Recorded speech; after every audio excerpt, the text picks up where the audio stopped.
Hello everyone, and welcome to episode 4 of Game Dev. In this episode I'm going to be teaching you a bit about shaders and what they are, and why we're going to be using them, and then next episode we'll actually start implementing them into our game. So what is a shader? Well, right now with WebGL, they don't really give you any means of rendering stuff straight out of the box like Java can. What it does do is it allows you to create a means of rendering, so you write all the code yourself and you get it all implemented. Shaders are a part of this, and there are two types of them. There's Vertex Shaders and there's Fragment Shaders. Now they don't really mean anything by themselves, but what you should know about them is that they both run entirely on your GPU, so it allows us to offload stuff from the CPU so that it can do other work, so it's extremely powerful, because the GPU is heavily optimized for mathematical functions that the shader requires. Vertex Shaders are for vertices, positional data, and they require a GL_position to be set at the end of it to define the actual location of the vertex that we're applying. Fragment Shaders, however, are for texturing and lighting, and they require something called the GL_frag color to be set, and that's just the color of the fragment. Now you might be asking, what is a fragment? Well, fragment is just simply the color data at a vertex. So if you imagine a triangle and one vertex has a fragment color of red, and its neighbor has one of blue, we would see the triangle at the first vertex start at a red, and then shift through purple to blue once it reaches the other vertex. There's some other types of variables that we have in shader programs. They're not written in JavaScript or any other code. It's actually its own kind of language. We have uniforms. Now uniforms are sent to both the vertex and the fragment shaders, and they contain some values that stay the same across the entire frame that's being rendered. So this might just be light position or something like that. We also have attributes, which are values that are applied to individual vertices. So attributes are only available in the vertex shader, and it's something like a distinct color on a vertex, and they're direct to that vertex. There's also varyings, which are variables declared in the vertex shader that we want to share with the fragment shader. So if we want something to change something in the positional data of the vertex shader, we can do that and then set it for the fragment shader to render it differently. So it allows us to change like a normal mapping or something for lighting calculations. So now that you know about the different types of variables and what they're for, we can actually get started in writing them. So first things first, we're just going to actually create a new shader class here. Just to deal with all our shader stuff, we're going to call it shader.dart. And we're going to include this class in the main alpha class. So what we're going to say here to include it is we're going to say part of alpha. So that'll tell it, hey, we are part of the library alpha here, which is this one. Which I did not include a library here for some reason.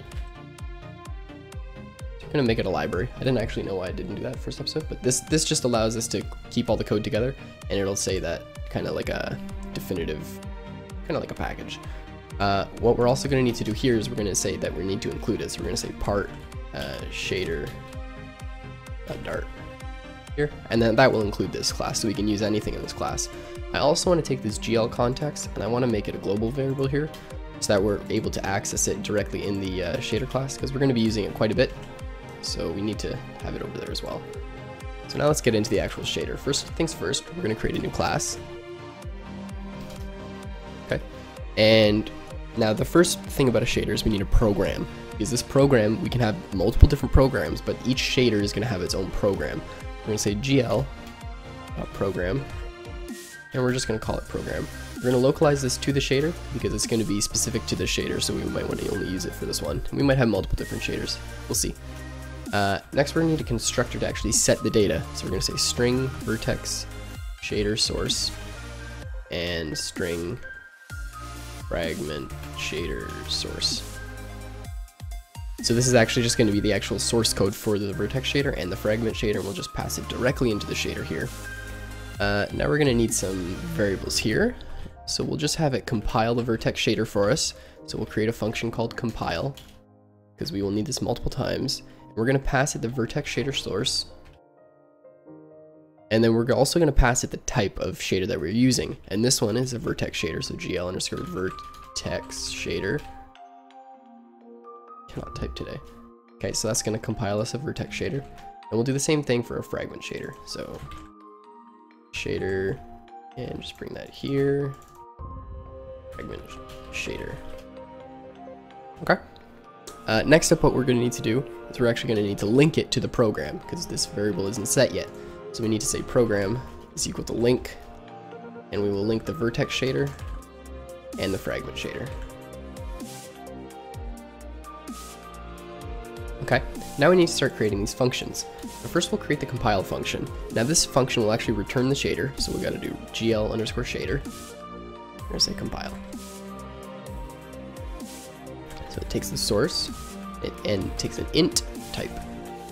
And again, that's this right here. So what we're going to do is we're going to do gl.shader. We're just going to create a brand new empty shader. Shader is equal to gl.create shader type. Okay, so that's going to initialize the first shader. Notice how we can use GL here. That's because we made this a global variable, just to remind you. So we can use it anywhere in any code, anywhere. Next up, what we need to do is actually link the source. So we're going to say shader source, and then it's going to be, shader, and then the source. Okay, so that's just going to link the shader source to this shader.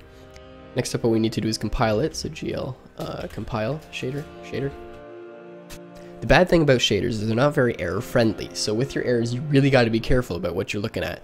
So what we're going to do here is we're going to create some kind of error handling just so we can see what's up. So if there's not a parameter here, shader parameter, and we're going to use gl_compile status so that we know. So if there's some sort of compilation error, what we're going to do is we're going to throw gl.getShaderInfoLog shader, and that'll actually just throw the information to console so we can actually see any errors, and then we're just going to return the shader.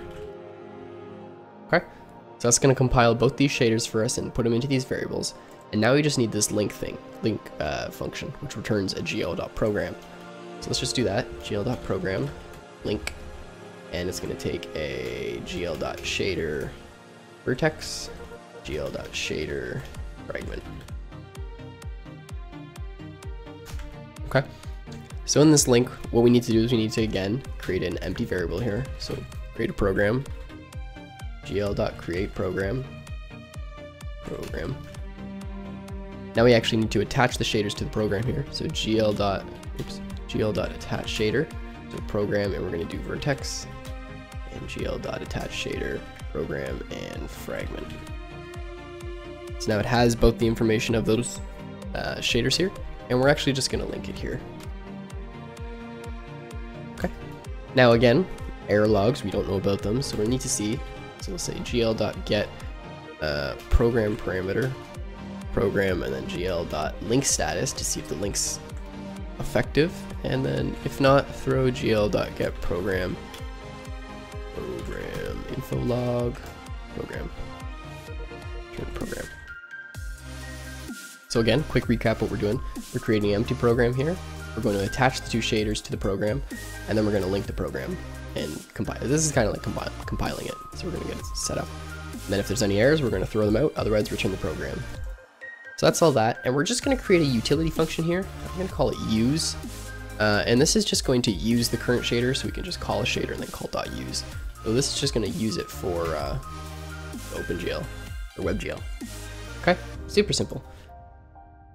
So that's it for the setup of the shader. Next episode, we'll actually start creating the shader and getting it integrated into the application. So thank you guys for watching. I hope you understood anything. If you have any questions, feel free to let me know below.